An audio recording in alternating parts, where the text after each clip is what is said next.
টেস্টিবল চ্যানেলে আপনাদের সবাইকে অনেক স্বাগত। আজ আমি আপনাদের সাথে শেয়ার করব নিরামিষ আলু পালংয়ের পোস্তের রেসিপি।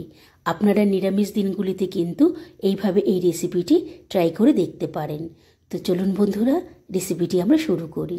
প্রথমেই এখানে আমি আলুগুলিকে এরকম ডুমো ডুমো করে কেটে নেব। এবার আমি এখানে পালং শাক পরিষ্কার করে ধুয়ে আমি শাকও এরকম ছোট ছোট করে কেটে নেব।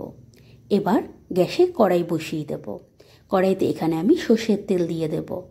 তেল যখন বেশ ভালো মতন গরম হয়ে আসবে, এবার আমি আলুগুলিকে ভাজার জন্য তেলের মধ্যে দিয়ে দেব। সমস্ত আলু তেলের মধ্যে দেওয়া হয়ে গেলে এবার আমি তেলের মধ্যে আলুগুলিকে নাড়াচাড়া করে নিয়ে ভালো মতন এখানে ভেজে নেব। আপনারা আলু এখানে এমনভাবে ভাজবেন যাতে আলু ভাজতে ভাজতে একদম নরম হয়ে যায়, যেন অর্ধেক সেদ্ধ আলু এখানেই হয়ে যায়।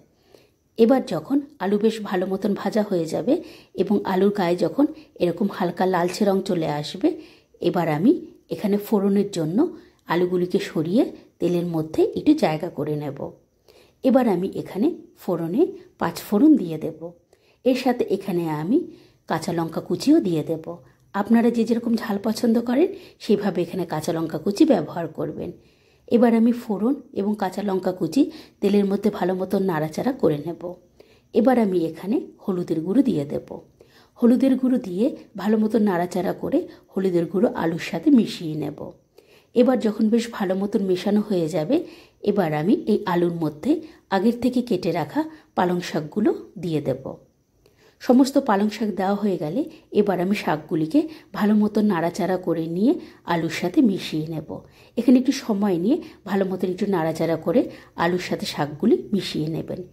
এবার যখন বেশ ভালো মতন মেশানো হয়ে যাবে, এবার আমি শাকগুলিকে কিছুক্ষণ নরম হওয়ার জন্য আমি এই অবস্থায় রেখে দেব। দেখুন বন্ধুরা, শাক কিন্তু বেশ অনেকটাই নরম হয়ে গেছে। এবার আমি এই পর্যায়ে এখানে পরিমাণ অনুযায়ী লবণ এবং অল্প একটু চিনি দিয়ে দেব।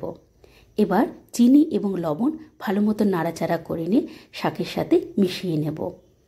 এখানে শাকে লবণ দেওয়ার সাথে সাথেই দেখবেন শাক থেকে কিন্তু বেশ জল ছাড়তে আরম্ভ করবে। এবার আমি এই জলটি একটু হালকা টানিয়ে নেব। এবার যখন জল হালকা টানানো হয়ে যাবে, এবার এখানে আমি বেটে রাখা পোস্ত দিয়ে দেব। এবার পোস্ত দেওয়া হয়ে গেলে আমি ভালো মতো নাড়াচাড়া করে নিয়ে পোস্তের সাথে শাক আমি মিশিয়ে নেব। এখানে কিন্তু একটু সময় নিয়ে ভালো মতন আপনারা পোস্তের সাথে শাক মিশিয়ে নেবেন।